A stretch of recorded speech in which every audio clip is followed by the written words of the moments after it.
আমরা একটু গেছিলাম টয়লেটে। কেমন আছো? তুমি এসছো? ভালো। কেমন জার্নিটা কেমন? তুমি কোথা থেকে আসলে? দিল্লি থেকে আসলে? কেমন লাগছে আমাদের কলকাতা? ও বাবা, কত সুন্দর! তুমি ভালো দেখিনি এরকম জায়গা। তুমি খুশি হয়েছো কিনা আমি জানি না, কিন্তু তোমাকে এখানে আসে বেশ আমাদের এই সুভাষচন্দ্র বসু এয়ারপোর্টটা খুব খুশি হয়েছে। চলো এখন আমরা দুজনে বসবো, তোমার মাথায় এছাড়ো ঘুরবো। Hello guys, welcome to my new video. তো আজকে ব্লগটা এখান থেকে শুরু করছি। জাস্ট দুপুর পেরিয়ে এখন বিকেল হতে যাবে। আর এই কারণে শুরু করছি কারণ আজকে যাবো একটু এয়ারপোর্টে। আমি যেতে পারি, পিঙ্কু যেতে পারে। অ্যাকচুয়ালি কারণটা হচ্ছে নীলদা আসবে, গাড়িটা এখন ধুতে হবে, গিয়ে আনবো। তো গাইস গাড়িটা যেহেতু অনেকদিন পড়েছিল থাকে আর কি, বেরোনো হয় না, ওর জন্য এখন গাড়িটা জাস্ট মুছে নিলাম। এখন এয়ারপোর্ট দমদম ফমদম যাবো, তো একটু পরিষ্কার না থাকলে ভালো দেখায় না। তো গাইস বেরিয়ে পড়ছি দমদম এয়ারপোর্টের উদ্দেশ্যে।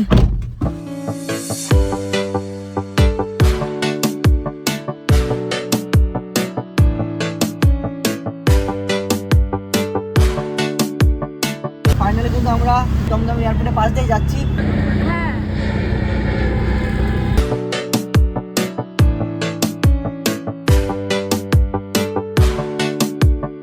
তো গাইস চলে আসলাম আমরা এয়ারপোর্টের পার্কিং প্লেসে। এখন গাড়িটা পার্কিং করে আমরা যাব। নীলদা হয়তো চলে এসছে, 5:30 ল্যান্ডিং। তো দেখি কতদূর কি আছে। আর আমরা বাইরে গিয়ে একটু ঘোরাফেরা করতে লাগি, কিছুক্ষণ ওয়েট করব, তার মধ্যে তো চলে আসবে। তো গাইস আমরা চলে এসেছি 3 এর সামনে, একটু পরে আর কি বেরোবে। আর যখনই বেরোবে তখন আমরা দাদাকে নিয়ে চলে যাবো।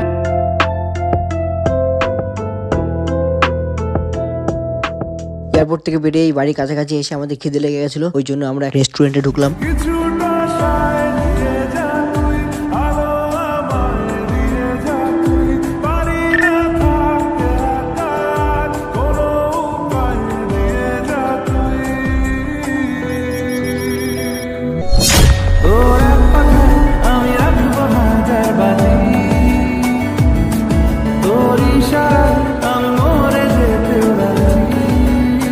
তারপরে আমরা খাওয়া দাওয়া কমপ্লিট করে রেস্টুরেন্ট থেকে বেরিয়ে পড়লাম। তারপর দাদাকে স্টেশনে ছেড়ে দিলাম, যেহেতু দাদা যাবে ট্রেনে করে আরংঘাটা।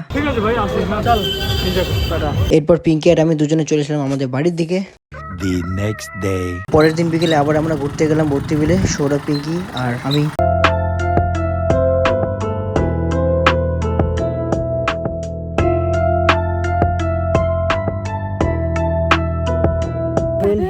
চলে এসেছি আমরা সেই লাল ব্রিজে।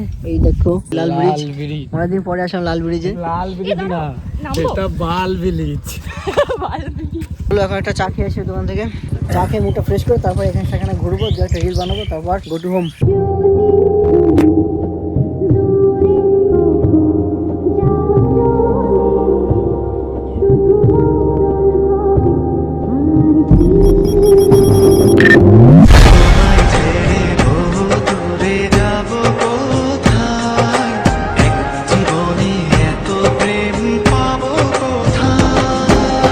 কোথায় মাছটা কোথায়? ওই দেখো আমার পায়ে সোজা। কোথায়? এই দেখো। তোমার নামের রোদ্দুরে আমি ডুবেছি সমুদ্রে, জানি না যাব কদ্দুরে এখনো।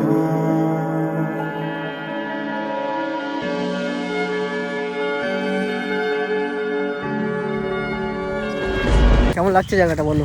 অনেক সুন্দর লাগছে। তো দেখো সৌরভ এখন হয়তো এখানে নামবে।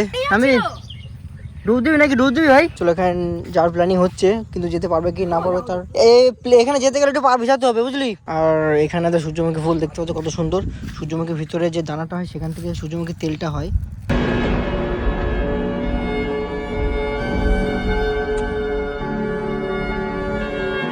আমরা এখানে অনেকক্ষণ ধরে ঘুরলাম ফিরলাম, প্রকৃতির মজা নিলাম, অনেক রিল বানালাম। তো এখন আমরা বাড়ির দিকে রওনা দেবো। ভিডিওটা আজকের মধ্যে এখানে শেষ করছি। কেমন লাগলো কমেন্ট করে আমাকে অবশ্যই জানাবে।